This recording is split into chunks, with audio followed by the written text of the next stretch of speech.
انہوں نے اپنی کتاب سب سنابل شریف میں ایک واقعہ لکھا ہے جس کے مفہوم کو میں اپنے الفاظ کے جامع میں پیش کر کے آپ کو سناؤں کہ ماں کتنا بڑا کردار ادا کر سکتی ہے۔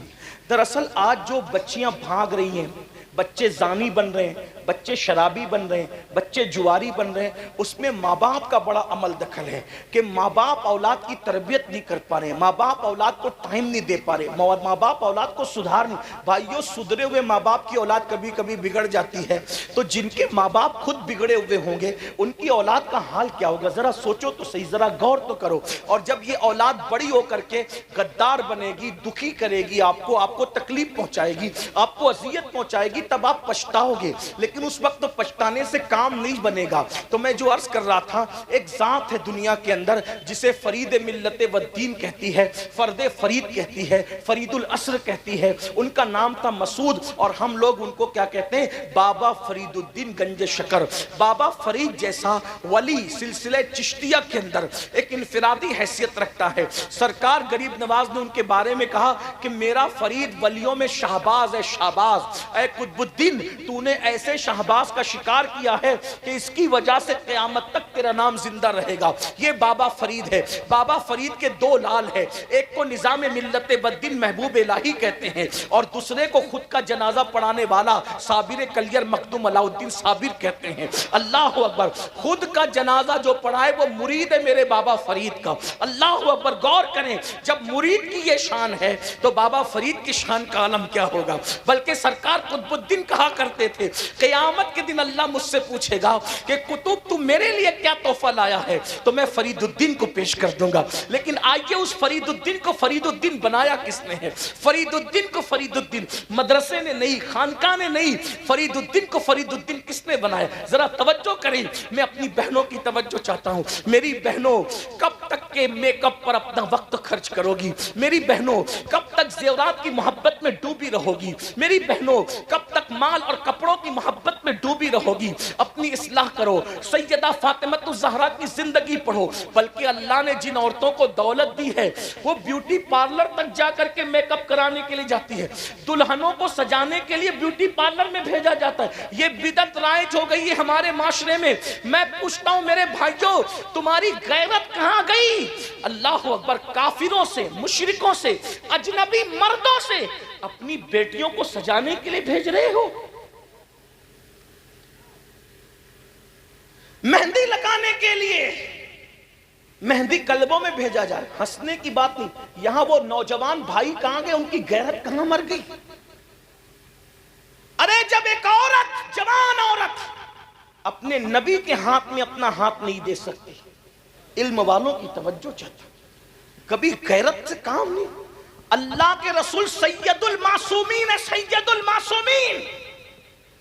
جب عورتیں ان کے پاس آ کے کہتی یا رسول اللہ ہم آپ سے مصافحہ کرنا چاہتے ہیں، مرد تو آپ سے مصافحہ کرتے ہیں، ہاتھ چومتے ہیں، عورتوں کو بوسے دیتے ہیں، ہم آپ سے مصافحہ کرنا چاہتے ہیں۔ آقا نے فرمایا لا افصح من النساء، میں عورتوں سے مصافحہ نہیں کرتا۔ جب ایک جوان عورت اپنے نبی کے ہاتھ میں ہاتھ نہیں دے سکتی، اپنے نبی، اتنے پاکیزہ پوتر نبی، ساری پوترتا جن کے قدموں کا صدقہ ہے، ارے جن کی اولاد کے لیے آیہ تطہیر نازل ہو رہی ہے، اس نبی کی تطہیر کی شان کا عالم کیا ہوگا؟ اس نبی کی پاکیزگی کا عالم کیا ہوگا؟ ان کی پوترتا کا عالم کیا ہوگا؟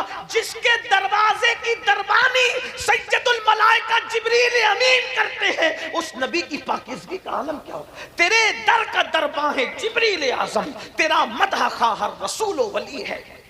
غور کریں، اتنے پاکیزہ اور عظیم نبی جن کا کرتا بھی کبھی ان کے بدن پہ میلا نہیں ہوا، جن کا کرتا بھی ان کے بدن پہ کبھی میلا نہیں ہوا، جن کا چہرہ کبھی غبار آلود نہیں ہوا، جن کی زلفیں کبھی بکھری نہیں، ایسے نبی کے ہاتھ میں کسی اجنبی عورت کا ہاتھ، میرے آقا فرماتے ہیں میں نہیں لیتا، میں عورتوں سے مصافحہ نہیں کرتا۔ جب نبی کے ہاتھ میں ایک جوان عورت ہاتھ نہیں دے سکتی، حضور نے منع کہ میں مصافحہ، تو کافروں کے ہاتھوں سے چوڑیاں پہنانا، اجنبی مردوں کے ہاتھوں سے مہندی لگوانا، بیوٹی پارلروں تک بیٹیوں کو اور بہووں کو سجانے کے لیے بھیجنا، کچھ تو غیرت کرو۔ اسلام کہاں ہے؟ دین کہاں ہے؟ پھر کہتے ہو گھر اجڑ رہے ہیں، گھر تباہ ہو رہے ہیں، گھر برباد ہو رہے ہیں۔ میرے بھائی، مچھلی جب اللہ کا ذکر کرنا چھوڑ دیتی ہے تو وہ جال میں پھنسا دی جاتی ہے۔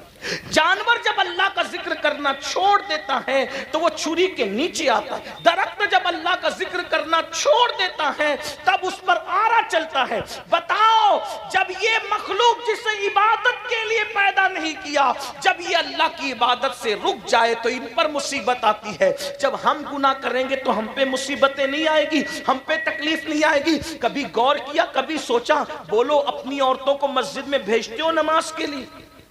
کتنے لوگ بھیجتے ہو؟ ہاتھ اٹھاؤ۔ کوئی بھیجتے ہے اپنی بیوی کو نماز کے لیے؟ کوئی بھیجتے ہے اپنی بیٹی کو نماز کے لیے؟ کوئی بھیجتے ہے اپنی بہن کو نماز کے لیے؟ غیرت کہاں مر گئی سنیو؟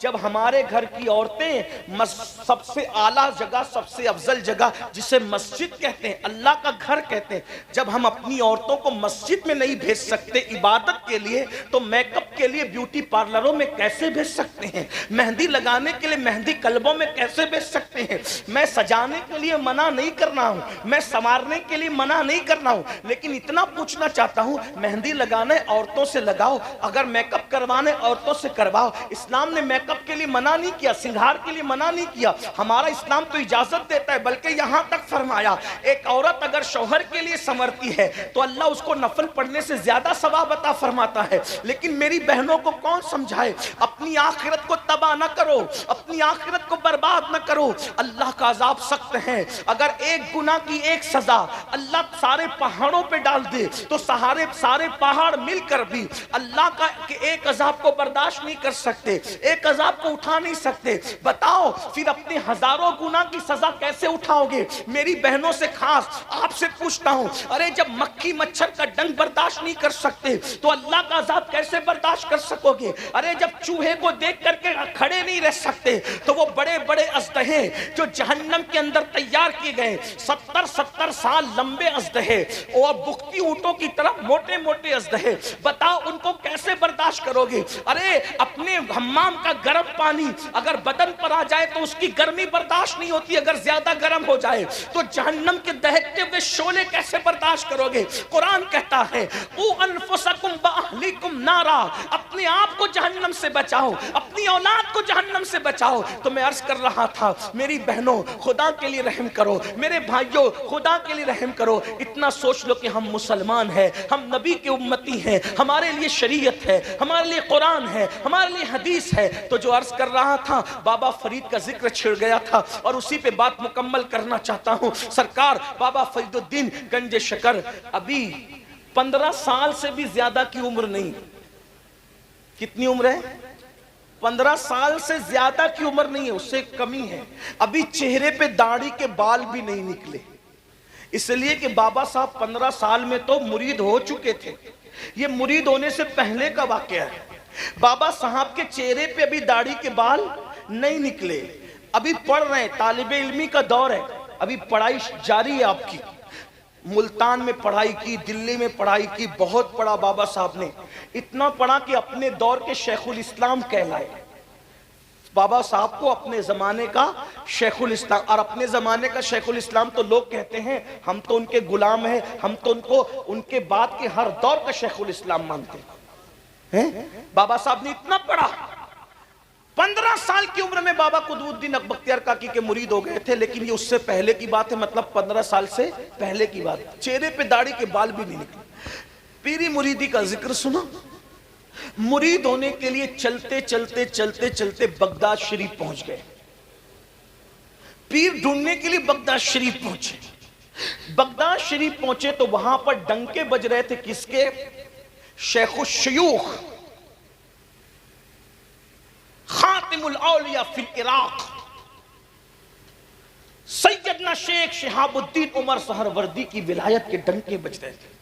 وہ شہاب الدین عمر سہروردی جس کے بارے میں حضور غوث پاک نے فرمایا، شہاب الدین تیرے بعد تجھ جیسا ولی قیامت تک ابھی عراق میں پیدا نہیں ہو سکتا۔ غوث پاک جس کی ولایت کے بارے میں یہ کہیں کہ تجھ جیسا ولی اب قیامت تک عراق میں پیدا نہیں ہو سکتا، شیخ شہاب الدین عمر سہروردی کے بارے میں ان کی ولایت کے ڈنکے بج رہے تھے۔ سرکار بابا فرید الدین گنج شکر مرید ہونے کے لیے ان کی خانقاہ میں پہنچے تو دسترخوان لگا ہوا تھا. دسترخوان پہ لوگ بیٹھ چکے تھے. جیسے یہ سلام کر کے اندر داخل ہوئے, لوگوں نے پوچھا نام کیا؟ کہا میرا نام مسعود ہے. میرا نام کیا ہے؟ فرید ان کا اصل نام نہیں, ان کا نام کیا ہے؟ مسعود. میرا نام مسعود ہے. کیوں آئے ہو؟ ہم مرید ہونے آیا ہوں شیخ سے. اچھا. سرکار شہاب الدین عمر سہروردی نے فرمایا بیٹے مرید وغیرہ کی باتیں بعد میں ہوگی, پہلے کھانا کھا لو. تھکار کیا ہو, کھانا کھا. دسترخوان لگا تھا, ایک کنیز آئی اور وہ سب کے ہاتھ دھلا رہی تھی. سب لوگ ہاتھ دھلتے رہے. جب بابا صاحب کی باری آئی, میرے بابا کی, سرکار فرید ملت والدین کی, لوٹے پہ لوٹا, لوٹے پہ لوٹا, لوٹے پہ لوٹا, پانی وہ ڈالتی جا رہی ہے, ہاتھ دھلتے جا رہے, پانی ڈالتی جا رہے, ہاتھ دھلتے جا رہے. جو لوگ کچھ ظاہر بین لوگ تھے ایک دوسرے کو کونیاں مارنے لگے. دیکھو دیکھو دیکھو, اوقات یہ ہے کیا ہاتھ دھونے کا سلیقہ نہیں, اور کس کا ہاتھ میں لینے آئے, کس کے ہاتھ میں ہاتھ دینے آئے؟ شیخ شہاب الدین کے ہاتھ. ان سے مرید ہونے آئے. حیثیت یہ کہ ہاتھ نہیں دھو سکتے, اور مرید ہونا ہے شیخ شہاب الدین عمر سہروردی کے. اس لیے کہ لوگ بہت جلدی میں فیصلے کرتے ہیں نا. کبھی کبھی اپنی محفلوں میں بھی ایسا ہوتا ہے, کوئی مقرر بیچارہ تھوڑا سا کچھ کوئی بات اس کی زبان سے کچھ نکل جائے تو لوگ فوراً کونیاں مارنے لگتے, اشارے کرنے لگتے. اللہ کے بندو, انسان کی حقیقت پر نظر رکھو.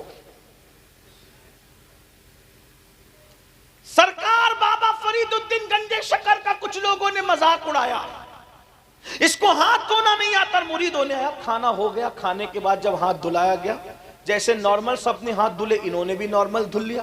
ارے کھانے سے پہلے تو ہاتھ صاف ہوتے ہیں, کم پانی میں ہاتھ دھلا جاتا ہے. کھانے کے بعد ہاتھ بھر جاتے ہیں, زیادہ پانی لگتا ہے. لیکن یہ عجیب بندہ ہے, اتنے لوٹے پہ لوٹے گنوا دیے اور کھانے کے بعد مختصر میں ہاتھ دھل لیا. لیکن کچھ سمجھ پائے, کچھ نہیں سمجھ پائے. لیکن جو سب سمجھ گیا وہ روشن ضمیر سرکار شیخ شہاب الدین عمر سہروردی تھے. آپ نے فوراً پردہ اٹھانے کی کوشش کی. کہا شہزادے ایک بات بتاؤ, مرید ہونے آئے ہو, آپ کو ہاتھ دھونا نہیں آتا؟ آپ نے اتنا پانی ضائع کر دیا, کیا تمہیں مسئلہ معلوم نہیں ہے کہ اتنا پانی ضائع کرنا حرام ہے, جائز نہیں ہے؟ تو بابا فرید نے کیا کہا پتہ ہے سرکار, اگر گستاخی معاف ہو تو جواب دوں. کہا بالکل دو. کہا جب میں ہاتھ دھل رہا تھا تو آپ کی کنیز کے چہرے پر نظر پڑ گئی, اور اس کی پیشانی پہ لکھا تھا کہ یہ جہنمی ہے. تو میں ہاتھ نہیں دھو رہا تھا, اس کی تقدیر دھل رہا تھا. اور جب تک تقدیر نہیں دھلی میں پانی بہاتا رہا. میں سوچا کہ اتنے بڑے ولی کی خانقاہ میں خدمت کرنے والی کنیز بھی جہنم میں جائے گی, تو میں ہاتھ نہیں تقدیر دھل رہا تھا سرکار. تب لوگوں کو پتا چلا کہ جسے ہم بچہ سمجھ رہے کہ اس کو ہاتھ دھلنا نہیں آتا, یہ لوہے محفوظ پر لکھی ہوئی تقدیر بھی دھلنے کی طاقت رکھتا ہے.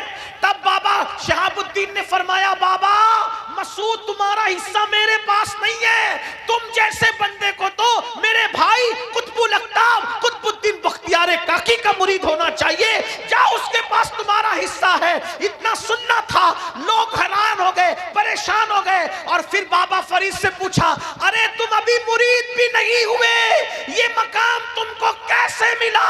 تو بابا صاحب فرماتے ہیں یہ میری ماں کی تربیت کی برکت ہے کہ اللہ نے مجھے اس مقام پر پہنچا دیا ہے. بھائیو یہ ماں باپ یہ ہیں. اور آج کل کے ماں باپ نہ کلمہ سکھا سکتے ہیں, نہ کھانا سکھا سکتے ہیں, نہ وضو سکھا سکتے ہیں, نہ نماز سکھا سکتے ہیں. بس جاتے جاتے اتنا ہی کہہ جاؤں, اللہ پاک کو گناہ پسند نہیں ہے. جب کوئی اللہ کی نافرمانی کرتا ہے تو اللہ اس سے نعمت چھین لیتا ہے. اگر اچھی آواز والا نافرمانی کرے گا آواز چھن جائے گی, اچھی صحت والا نافرمانی کرے گا صحت چھن جائے گی. آپ کہیں گے کیا کچھ ایسے بھی ہیں کہ بڈھے ہو کر بھی وہ طاقتور رہتے ہیں؟ میں نے کہا بالکل. ایک بزرگ تھے حضرت جنید بغدادی کے دور میں, اور ایک بڈھا تھا جنید دونوں کا واقعہ سن لے آخری میں. ایک بڈھا بغداد کے بازار میں بھیک مانگ رہا تھا, کوئی اس کو بھیک بھی نہیں دے رہا تھا.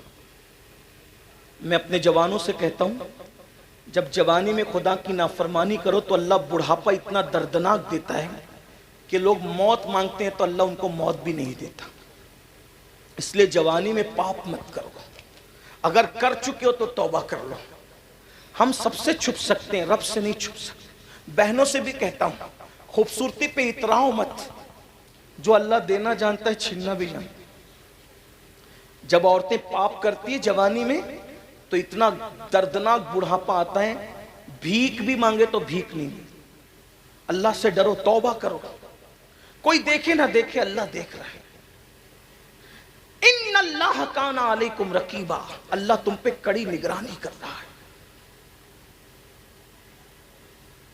ایک بڈھا بھیک مانگ رہا ہے بغداد کے بازار میں، کوئی اس کو بھیک نہیں دیتا.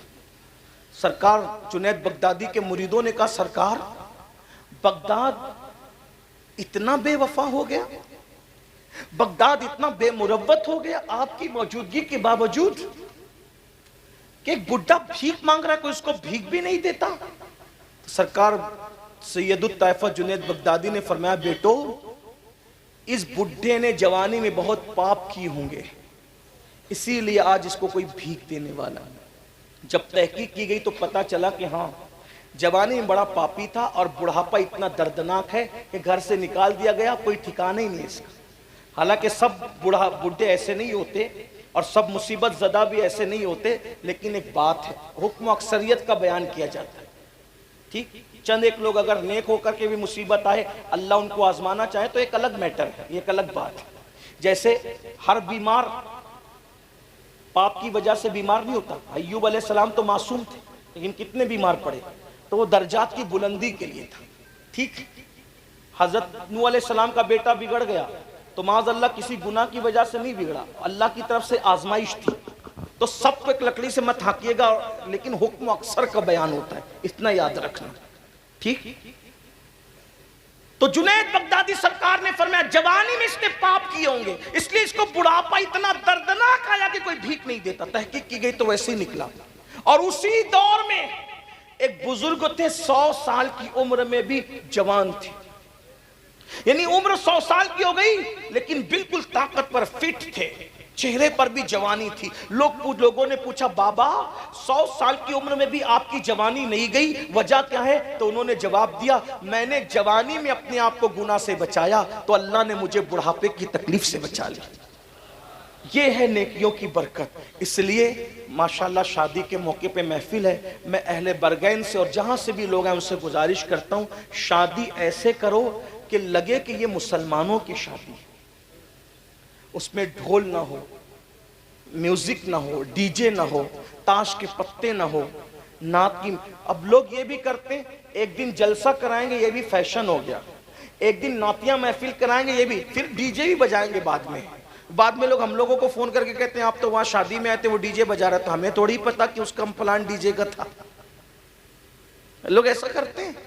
لیکن میری گزارش یہ ہے کہ آپ جب اللہ رسول کا ذکر کرتے ہو ڈی جے مت بجاؤ، ناچ گانا مت کرو، پرسنل لائف کے اندر دین لاؤ. دیکھو دین کی بہت برکت ہے. اللہ پاک سے دعا ہے اللہ آپ کو بھی دین پہ قائم رکھے، ہمیں بھی دین پہ قائم رکھے، شریعت پہ قائم رکھے. ورنہ یاد رکھنا ان بطش ربک لشدید، تیرے رب کی پکڑ بڑی سخت ہے. جب اللہ پکڑ کرتا ہے پھر دنیا کی کوئی طاقت نہیں بچا سکتی. اللہ پاک سب سے پہلے مجھے آپ سب کو عمل کی توفیق بخشے.